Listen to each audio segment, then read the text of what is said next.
नमस्कार, ओम शांति। कवि और उसकी कृति के कार्यक्रम में मित्रों आपका स्वागत है। कविताओं के बारे में चल रही है। कविताओं में इतिहास छुपा हुआ है। इतिहास के साथ साथ हमारी शिक्षा, हमारा जीवन, हमारा समय, ये सब बातें उसमें आती हैं। हम बात कर रहे थे पिछली कड़ी में आध्यात्मिक गुरु। बहुत आध्यात्मिक गुरु, एक होता है गुरु सिर्फ शिक्षा देने वाला, एक होता है आध्यात्मिक गुरु, भगवान के साथ भी जोड़ने वाला, शिक्षा देने भी वाला और सही रास्ते में चलाने वाला।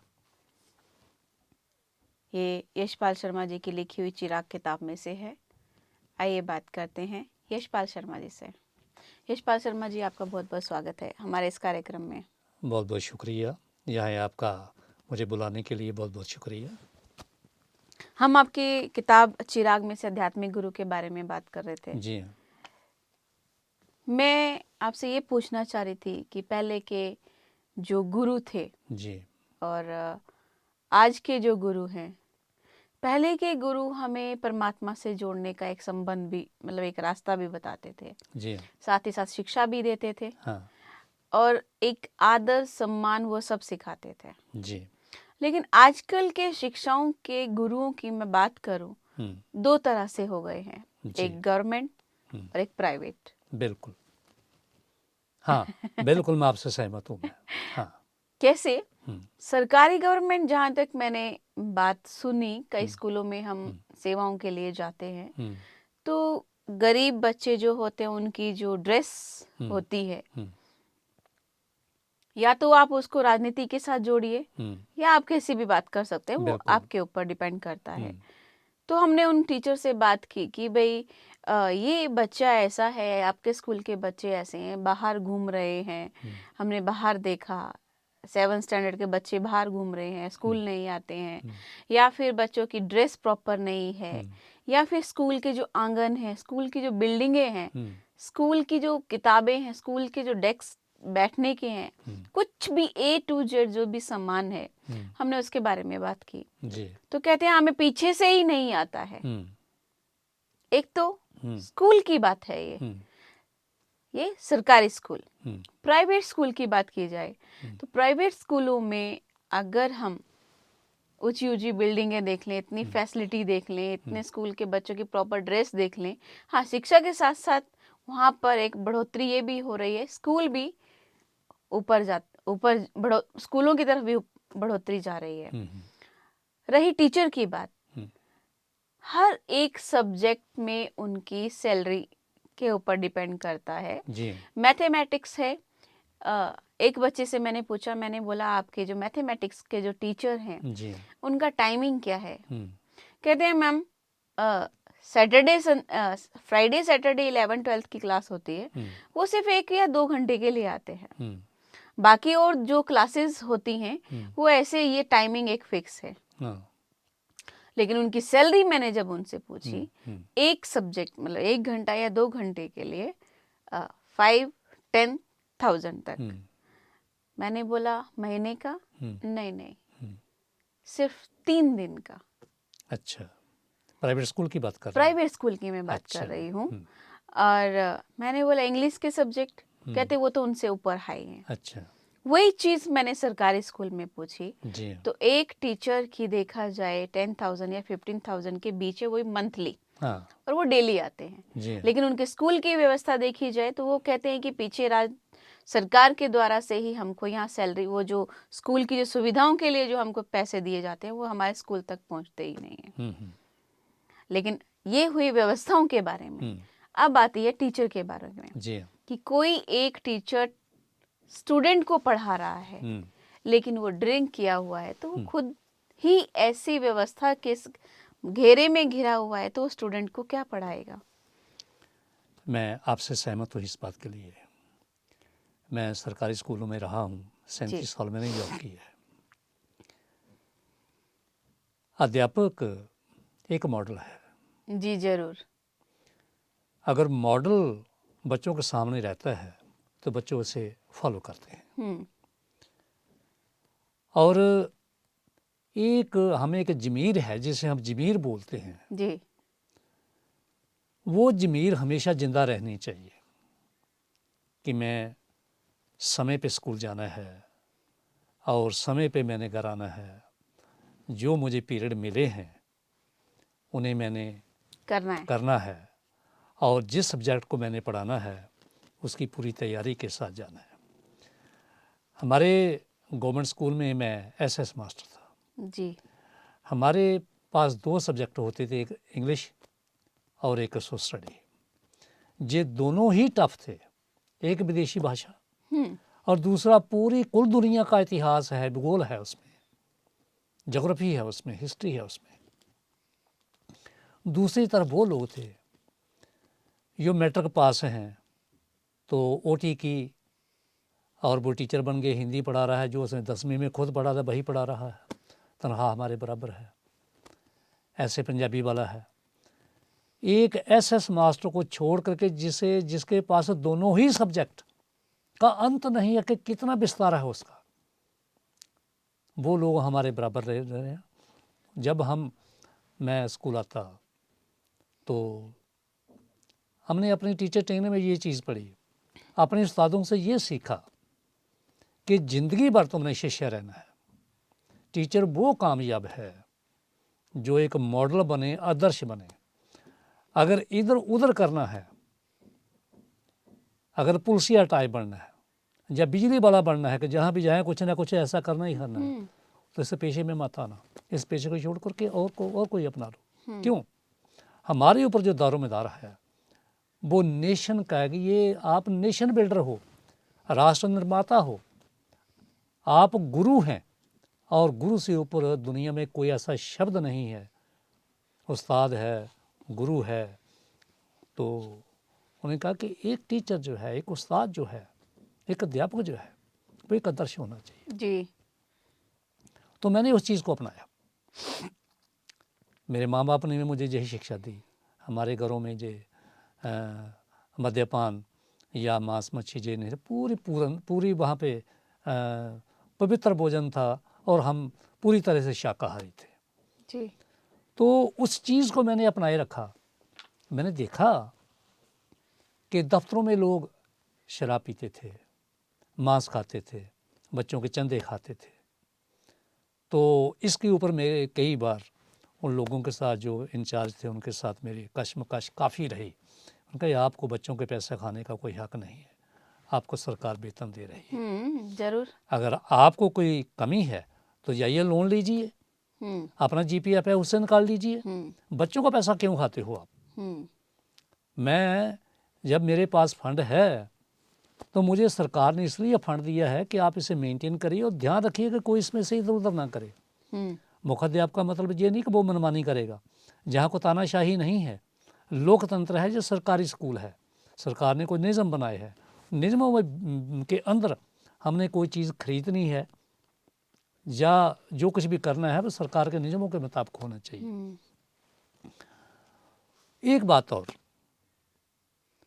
मैंने ऐसे देखा, पहले भी कहा है कि जैसा अन्न हम कमाते हैं वैसा मन बनता है, और जैसा अन्न हम लेकर के कमाई करके हम बच्चों को खिलाते हैं या पढ़ाते हैं उन पे वैसा ही असर होता है।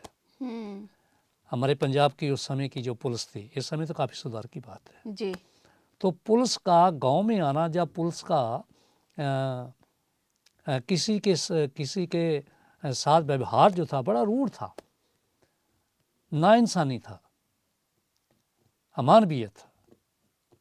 तो उनके मेरे पास मैं लगभग कह सकता हूं कि जितने बच्चे पुलिस वालों के मेरे पास आए वो कोई आगे निकल नहीं पाया। इसका कारण मैं यही समझता कि उनकी कमाई शुद्ध नहीं थी। और कुछ अध्यापक जो स्कूलों में आते, शराब पीते, मीट खाते, मैंने देखा कि उनके परिवार बढ़ते फूलते मैंने नहीं देखे। कुछ उदाहरणें मेरे पास थीं तो उनके बच्चे जहाँ थे वहीं रह गए। कोई दुकान खोल ली, कुछ ये कर लिया, छोटे मोटे काम कर लिया, वो गाली गलौज वाले निकल आए, वो भी शराबी कबाबी निकल आए। अन्न ने प्रभाव किया उनके ऊपर। जिन्होंने बच्चों के साथ इंसाफ किया उनके साथ ईश्वर ने इंसाफ किया। माँ बाप ने शिक्षा दी कि बेटा ये जो पेशा है, ये जो गुरु की पदवी है, इससे ऊपर कोई नहीं है। यही आपके बच्चे हैं। इन बच्चों को उस तरह से पढ़ाना है, कुछ धमका करके, कुछ प्यार से इनको सही रास्ते पे लाना तुम्हारा काम है। अगर तुम ऐसा करोगे तो ये जीवन भी सफल होगा और आगे भी होगा। और कल को अगर तुम गृहस्थी बनते हो तो उन बच्चों की नेक दुआएं जो तुम्हारे परिवार को आगे अच्छा बढ़ाएंगे, बच्चे अच्छे निकलेंगे। और मुझे आप बड़े फ़ख्र की बात है कि आज बच्चे अच्छे हैं, ठीक कमा रहे हैं, ठीक खा रहे हैं। तो एक अध्यापक को मॉडल होना चाहिए, आदर्श होना चाहिए। इसमें एक बात और आती है। जी हाँ। स्कूल में जो टीचर पढ़ाता है, हाँ, उन्होंने अपने घर पे भी, आप इसको क्या बोलेंगे मुझे नहीं पता, उन्होंने अपने घर में भी एक, जहाँ तक एक इंग्लिश का वर्ड आता है एकेडमी, हाँ, मैथमेटिक्स, साइंस, इंग्लिश और साथ ही साथ कुछ और जो सब्जेक्ट है, कंप्यूटर, वो सब के कंप्यूटर मान सकते हैं कि वो एकेडमी सिस्टम हो सकता है। लेकिन अदर सब्जेक्ट स्कूल में पढ़ाने के बाद भी उन्होंने अपने घर में वो एकेडमी खोली हुई है। और उसका चार्ज एक सब्जेक्ट का 1500। पढ़ाना कितना? 1 आवर। ग्रुप सिस्टम में। जी, ग्रुप सिस्टम। जी, उसमें गरीब बच्चा नहीं पढ़ सकता। माना वो घर स्कूल में नहीं पढ़ पा रहा है और उसको समझ में नहीं आता है, तो वो बाहर एकेडमी में जाकर पढ़ता है, लेकिन उसके पेरेंट्स वो फीस पे नहीं कर पाते हैं। तो क्या वो प्राइवेट स्कूल में उसको पढ़ने का अधिकार है या उसको सरकारी स्कूल में जाने का अधिकार है? जी, आपने प्रश्न बहुत अच्छा किया। मैंने अपने स्कूलों में ये देखा कि अध्यापक जितना पढ़ा देता है लगन से, मेहनत से, पहले मैंने कहा कि अध्यापक जिस भी सब्जेक्ट का है, चाहे वो इंग्लिश का है, चाहे साइंस का, चाहे सोशल का, चाहे हिंदी का, चाहे पंजाबी का, चाहे कंप्यूटर का, वो घर में अपनी पूरी तैयारी करके जाए। वो 3-4 दिन पहले जो उसने लेक्चर देने हैं, जो बच्चों को पढ़ाने हैं, वो उसमें घर में तैयारी करके जाए। दूसरी बात, अध्यापक ब्लैक बोर्ड का इस्तेमाल करे। जे नहीं बैठ गए और वहाँ कथा बाजने लगे, तू पढ़ मेथड, इंग्लिश तू पढ़, अच्छा तू पढ़ पे ही हो, पंजाबी तू पढ़ पे ही हो, खुद महाराजों की तरह वो गद्दी पे बैठ गए। ये बात नहीं है। उसे जो पढ़ाना है, सिलेबस को जिस तरह से बांटा गया है, उस ढंग से आप चलिए, उसकी तैयारी करके आप करिए, उसकी डायरी आप लिखिए। जैसा कि सरकारी स्कूलों में भी ऐसा कहा जाता है कि डायरी अपनी बना के लाइए भाई, हफ्ते भर की लेके आइए। उस दिन वो कई दिन को होती है कि दिन को क्या पढ़ाना है बच्चों को, किसके क्लास में क्या करना है, वो सारा दिन को होती है, डेली होती है, और एक सप्ताह को होती है। उस पर टीचर के भी साइन होते हैं और जो मुख्य अध्यापक या प्रिंसिपल उसके भी होते हैं। कई अध्यापक जितना अच्छा बोर्ड पे बच्चों को समझाते हैं, बच्चे उससे सीखते हैं। इंग्लिश है और लैंग्वेज जितनी भी हैं, हिंदी है, पंजाबी है, साइंस है, मैं कह सकता हूँ कि हर सब्जेक्ट के लिए बोर्ड बहुत ज़रूरी है। अध्यापक जब बोर्ड पे लिखता है तो बच्चे देखते भी हैं और सुनते भी हैं। कुर्सी पे बैठकर जब पढ़ाए तो बच्चे सिर्फ सुनते हैं, वो देखते नहीं हैं। सो इसलिए जो अध्यापक हैं उनको लिखना, उनके जो पढ़ा रहे हैं, जहाँ कोई उलझन है वो बोर्ड के ऊपर लिखे और बच्चों को कहे कि बेटा यहाँ समझ नहीं है या मुझे बताओ। बच्चे प्रश्न करेंगे कि अध्यापक जी सर ये हमें नहीं आता, या मैम जी ये हमें नहीं आता, जब दोबारा करिए उसे। जब मुँह जबाने ही सारा आप बांटे जाएंगे तो बच्चों को पल्ले कुछ नहीं पड़ेगा। एक बात और, जो अध्यापक बोर्ड पे लिखता है उसका हैंड राइटिंग सही होना चाहिए, और जो वो शब्द लिख रहा है, उसका अर्थ लिख रहा है, वो भी सही होना चाहिए। जो वो एक मैथ का प्रश्न उसके ऊपर सॉल्व कर रहा है, वो भी सही होना चाहिए। और जो अध्यापक एक नक्शे में बता रहा है कि ये मुल्क कहाँ है, ये कहाँ है, दिल्ली कहाँ है, पंजाब कहाँ है, मद्रास कहाँ है या गुजरात कहाँ है, वो नक्शे भरवाने का उसमें कोशिश करे। वो देखे कि मेरे बच्चों को ये सब कुछ आ रहा है या नहीं आ रहा है। यहाँ बैठ करके कथाबाज नहीं होना चाहिए। एक बात इसमें और जी सबसे पहले मैं आपसे पूछना चाहती हूँ कि सरकारी गवर्नमेंट स्कूल के लिए जी क्या एजुकेशन है?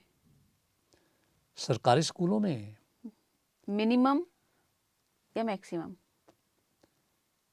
जिस समय मैं पहले पहले अपने सरकारी स्कूल में आया तो शिक्षा वहाँ पे मैक्सिमम थी।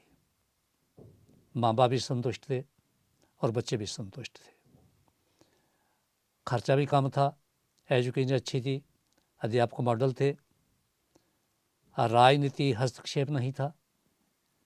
टीचर की क्या पढ़ाई होनी चाहिए? एक शिक्षक की कम से कम और ज़्यादा से ज़्यादा क्या पढ़ाई होनी चाहिए? प्राइमरी जो शिक्षा है हमारे स्कूलों में, पहले जो स्कूल इकट्ठे होते थे कि प्राइमरी भी बीच में है, मिडिल भी बीच में है, हाई भी बीच में है, तब +2 नहीं था। अब प्राइमरी का डायरेक्टोरेट इन्होंने अलग बनाया, कई जगह पे मिडिल अलग हैं, उनके क्लस्टर बना दिए गए हैं, और कई जगह हाई हैं और कई स्कूल +2 हैं। तो जो टीचर है, जो प्राइमरी का टीचर है, उसकी कम से कम जो एजुकेशन है वो BA होनी चाहिए उसे। और मिडल? मिडिल की मैं कहता हूँ कि MA होनी चाहिए। और हाई? और हाई में भी कम से कम MA से कम कोई सब्जेक्ट को, कोई भी टीचर MA से कम नहीं होना बीएड चाहिए। कौन सा है? BEd भी होती है और MEd भी होती है। जो आगे चलें, कई इस तरह के टीचर हैं कि जो परिवार की जिम्मेदारियों से अपने खर्चे के ऊपर वो नहीं कर सकते। पहले भी ऐसे कभी था कि केवल अध्यापक मैट्रिक होता था तो उसे स्कूल में रख लिया जाता था, बाद में उसे ट्रेनिंग के लिए भेजा जाता था। वो पाकिस्तान जब बना, भारत और पाकिस्तान बने, तो उस समय जो ट्रेनिंग सेंटर थे बहुत कम थे, स्कूल भी बहुत कम थे, मीलों बच्चों को चल कर के स्कूल मिलता था। जिस स्कूल की मैं बात करता हूँ, जिस इलाके से मैं संबंध रखता हूँ, नरोड़ जमल सिंह, वहाँ पे जो हाई स्कूल बना वो 1953-54 को बना जी। और जो पूरा इलाका था रावी दरिया के रार पार का, वहाँ पे एक ही स्कूल था, सरकारी हाई स्कूल, और कोई स्कूल नहीं था। आगे पठानकोट में कोई स्कूल थे, जहाँ 1-2 साथ में सुजान पर पड़ता है वहाँ थे, जहाँ दीननगर गुरदासपुर में थे, इस तरह के थे। तो पूरे इलाके के जो बच्चे थे वो प्राइमरी से लेकर के मिडिल तक वहाँ पढ़ने के लिए आते थे। वो जी। किस समय उन्होंने घर पहुँचना, बेचारों ने 9 से लेकर के 4 का समय था, तो सर्दियों में किस समय बेचारे वो आते, गर्मियों में 7 बजे स्कूल लगता और 1 बजे छुट्टी होती, तो वो उनका कितना वो कामयाब, उनमें बड़े अच्छे भी कामयाब हुए जो आगे चल कर के ऑफिसर भी बने, उनमें डॉक्टर निकले, इंजीनियर निकले। बच्चे मेहनत करते थे, बच्चे भी मेहनत करते थे, माँ बाप व अध्यापकों के ऊपर पूरा विश्वास करते थे और कहते थे हम माँ बाप नहीं हैं, आप माँ बाप हैं, ये बच्चा हमारा पढ़ना चाहिए, इसे मार से सुधारो या प्यार से सुधारो। तो बच्चे अध्यापक सजा भी देते थे और बच्चे उस खाने लायक भी थे। जो आज की स्थिति है, ना माँ बाप पसंद करते हैं, ना सरकार पसंद, भाई झटकना भी नहीं है, बच्चा कहीं भाग जाएगा, और ना ही टीचर ने भी अपने साथ थोड़ा बदला है कि मैंने अपने परिवार को पालना है, मुझे अब बच्चे से एक पानी का गिलास मांगने का भी हक ने सरकार ने छीन लिया है, समाज ने छीन लिया है। तो बच्चों को जो आज्ञाकारी बनाना वो थोड़ा मुश्किल हो गया है। हाँ। मैंने आपसे इसलिए पूछा था कि एक टीचर की क्वालिफिकेशन क्या होनी चाहिए, क्योंकि एक स्कूल में कुछ ऐसे लोग सर्वे करने के लिए गए जी। जो टीचर बोर्ड में पढ़ा रही थी। हाँ। शायद वो पता नहीं, 3rd था, 2nd था, या कौन सी क्लास थी, कोई याद नहीं है। तो उन्होंने बोला कि आप टीचर हैं और आप बोर्ड पे पढ़ा रही हैं, आपकी क्वालिफिकेशन क्या है? शायद BA या B.Ed करके कुछ ऐसा था उनका। तो जब उन्होंने बोर्ड में लिखना, उन्होंने बोला कि 7 डे, इंग्लिश में जो 7 7 वीक जो होते हैं उनकी with spelling day by day लिख के बताइए।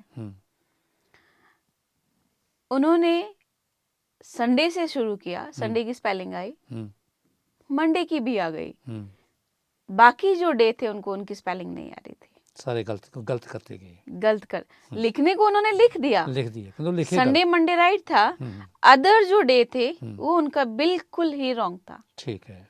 फिर उनसे पूछा गया कि आपकी क्वालिफिकेशन क्या है। एक ने तो बोला कि मेरी बीए है, दूसरी बीएड वाली जो वो मैथमेटिक्स की बात करूंगी मैं आपसे बाद में, तो उन्होंने बोला मेरी बीए है।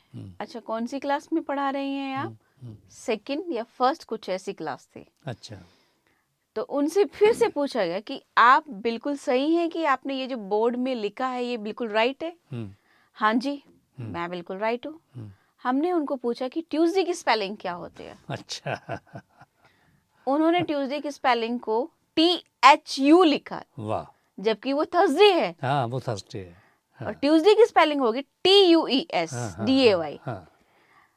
ऐसा करके जब हमने हैरान हुए और उनके प्रिंसिपल मतलब जो उनसे बड़े हैं उनको बताया कि आपके ये जो अध्यापक हैं इनको तो ट्यूसडे की स्पेलिंग भी नहीं आती है, तो ये बच्चे को क्या पढ़ाएंगे? बच्चे तो वही सीखेंगे, गर्ल नहीं और गिरली बच्चे लिख रहे थे। हाँ। बच्चे लिख रहे थे बाकायदा, वो फेयर कॉपी में वो Sunday Monday Tuesday Wednesday Thursday Friday Saturday सब लिख रहे थे। तो बच्चे शिक्षित कहाँ होंगे जब हमारा टीचर ही शिक्षित ठीक से नहीं है? जब सरकारी की स्कूल की बात कर रहे हैं, प्राइवेट की? सरकारी स्कूल की बात कर रही हूँ। अच्छा। हमने उनको पूछा कि आपकी सैलरी कितनी है? हाँ। शायद 8 या 9 तक कुछ ऐसा था। अच्छा। हमने उनको पूछा कि आप कब से ये जॉब कर रहे हैं? तो उन्होंने बोला 4-5 मास हुए मेरे को अभी। अच्छा। मैं आपसे इसलिए पूछ रही हूँ कि उनका सिलेक्शन कैसे होता है, क्योंकि जब भी कोई टीचर एक स्कूल में एंट्री करता है कि मुझे जॉब चाहिए या कौन सी जगह खाली है, मुझे यहाँ पर आप ऐड कीजिए, तो उससे पहले कोई टेस्ट तो होता होगा। देखिए, इसमें 2-3 बातें हैं। पहली बात कि जब एग्ज़ाम होते हैं, सुपरवाइजर लगते हैं, स्टूडेंट लगते हैं, ऐसे स्टूडेंट योग्य नहीं है कि वो बीए कर जाएं, किंतु पैसे के बल के ऊपर, शराब के बल के ऊपर, अनैतिक कार्यों के बल के ऊपर वो जो टीचर है वो पास हुई होगी। हो सकता है, हो सकता नहीं है। मैं स्टूडेंट भी रहा हूँ, सुपरवाइजर भी रहा हूँ। मैं तभी बात कर रहा हूँ कि मैंने लोगों को पैसे देते हुए, नकल बनवाते हुए, शराब देते हुए, पीते हुए देखा। या मैं स्टूडेंट बन कर के गया तो मैंने एक बात कही थी कि मैं जहाँ नकल रोकने आया हूँ, मैं नकल मरवाने नहीं आया हूँ। खाना मैंने अपने घर में खाना है, चाय मैंने आपकी नहीं पीनी है। खाना मेरा जो टिफ़िन है मैं अपना लेके आया हूँ। मैं शराब वाला टीचर नहीं हूँ। मुझे ईश्वर ने बहुत कुछ दिया है, मुझे नेक नियति दी है, मुझे अपना ईश्वर का ख्याल है, ध्यान है। मैं एक मॉडल टीचर हूँ। जाइए मेरे बारे में पूछिए, कहीं भी पूछ लीजिए। तो वहाँ भी कुछ ऐसा हुआ कि जब वो गलत करने लगे, मैं कहा ये नहीं होगा, ये नहीं होगा, ये किसी शर्त पे नहीं होगा। मेरे पास डीसी का नंबर है, एसडीएम का है और सीधे बोर्ड के चेयरमैन के नंबर हैं। मैं सीधा फ़ोन करूँगा, ये सेंटर कैंसिल करवा दूँगा। जो अड़ने फड़ने वाला है, नकल का दम भरने वाला कि हमारा ये राइट है, मैं उसे अंदर करवा दूँगा। उसकी ज़मानत नहीं होगी। दफ़ा 144 है। आप 200 मीटर के अंदर आप जो हमारा एग्जामिनेशन हॉल है वहाँ तक आप नहीं आ सकते, जहाँ दफ़ा 144 है। और 144 की मैं के 4 आदमी इकट्ठे नहीं हो सकते। आप नकल के किसान मुझे भरवा के दिखाइए, मैं भी फ़ोन कर देता हूँ, फ़ोन मेरे पास है। तो वो काम पे ये बीमारी कहाँ से आ गई? 3 जगह गया जहाँ टीचर खुद नकल मरवाते थे। मैंने कहा भैया ये नहीं चलेगा, मैं लिख देता हूँ ऊपर जा कर के, जय आप लिख दोगे जे हमें एग्जाम जे जो स्टूडेंट हमें नहीं चाहिए, हमें नकल नहीं मरवाने देता। तो वो काम पे, कई जगह मैंने केस पकड़े, पंचायत को बुलाया, मैंने लिख के लिया कि ये आगे से मैं ये काम नहीं करूँगा। अध्यापकों को पता है, जी आने वाला जहाँ मैं जाता था तो वो सारे सीधे हो जाते थे। मैं पहले कह देता था कि मैं ये काम नहीं करने दूंगा, आपको नकल नहीं मारने दूंगा। वो जिस अध्यापक की आप बात कर रहे हैं वो एक्सप्लॉइट हुई होगी पैसे के मामले, शराब के मामले में, फिर वो ऐसे इस ढंग से बाया बठिंडा, हम इस तरह को हम बाया पंजाबी में बोलते बाया बठिंडा, उसने ये सब किया होगा। अगर बीए सही मैंने में पास की होती, उसने नकल मार के नहीं की होती, तो वो जो ट्यूसडे के स्पेलिंग सही लिखती, वो टी जो ई के साले टी एच के साथ नहीं लिखती वो। सो ऐसे जो अध्यापक हैं, जो शिक्षा के नाम के ऊपर कलंक है। फिर विद्यार्थी का जीवन कैसे सफल होगा? ये सब एक बात और है, जहाँ बैठे हैं तो बात करके ही रहूँगा मैं जी। ये जो आरक्षण है, मेरे विचार से आरक्षण नहीं होना चाहिए। योग्यता के आधार पे योग्यता के आधार पे सारी चीज़ होनी चाहिए। चाहे वो अध्यापक है, चाहे वो किसी भी विभाग में है, उसकी योग्यता परखिए, उनके एग्ज़ाम लीजिए, उसके जो उसकी डिग्री हैं वो उनके मार्क्स ना देखिए, उनका टेस्ट लीजिए। क्यों? वो बाया बठिंडा बात होता जाती है, पैसे से शराब से हर कोई बिक रहा है। और पिछले दिनों एक सुप्रीम कोर्ट ने एक टिप्पणी की थी जी कि भारत में हर चीज़ जो बिकाऊ है, यहाँ जज बिक रहे हैं, तो खरीदने वाला चाहिए, उसके पास दाम चाहिए, आप किसी को खरीद सकते हैं। ये टिप्पणी उसने जबरदस्त की थी और सरकार हिली थी।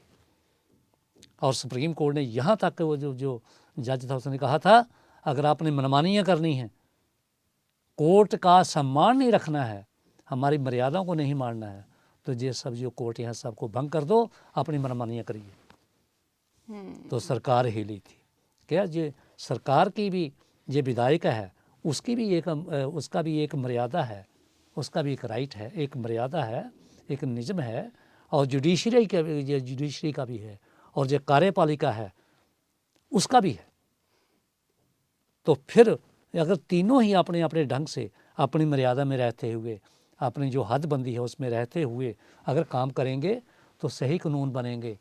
जुडिशरी जहाँ गलत है गलत कहेगी, जो कानून बनाने वाले हैं वो भी सही कानून बनाए हैं, जो एप्लीकेबल करने वाले हैं वो भी सही होंगे।